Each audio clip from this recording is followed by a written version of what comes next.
শেখ হাসিনা অবশ্য তার নিজ দেশে প্রত্যাবর্তন করেছে, কারণ আওয়ামী লীগের আবার অনেক প্রত্যাবর্তন দিবস আছে, তার পিতার আছে, তার ছেলের আছে, তার মেয়ের আছে, তার নিজের আছে, খালি প্রত্যাবর্তন করে। কিন্তু এইবার সঠিকভাবে প্রত্যাবর্তন করেছে, এটা নিজ দেশে প্রত্যাবর্তন করেছে। এখন ওখান থেকে কথা বলছে। আমি দুই একটা পত্রিকা আজকে বসে বসে দেখছিলাম, কালকে সময় পাইনি, আমি বিভিন্ন জায়গায় সফরে ছিলাম।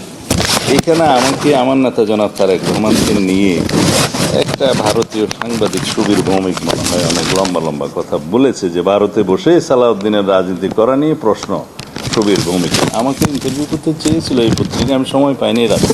তারপরে হাসিনাকে ঘিরে ঢাকা দিল্লি সম্পর্কে নতুন উত্তেজনা প্রথম আলো। আসলে আমার দেশ আর প্রথম আলো যদি দুইটা একসাথে পড়া যায় আর কি, তাহলে আপনি সব ধরনের নিউজ পাবেন এই বিষয়ে।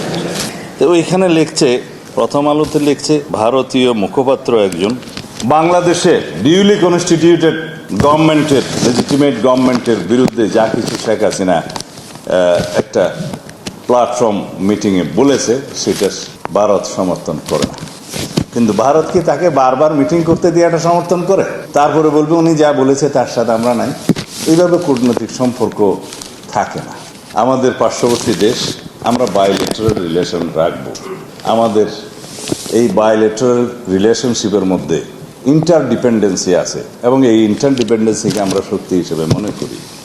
আমরা আপনাদের সাথে বন্ধুত্বপূর্ণ সম্পর্ক বজায় রাখতে চাই, তবে আমরা কখনো আওয়ামী লীগ হতে পারবো না।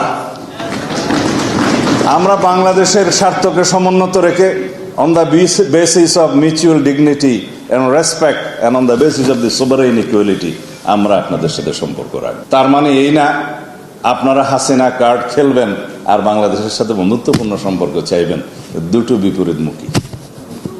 আশা করি ভারতীয় কর্তৃপক্ষ, ভারত সরকার বিষয়টি বুঝবেন।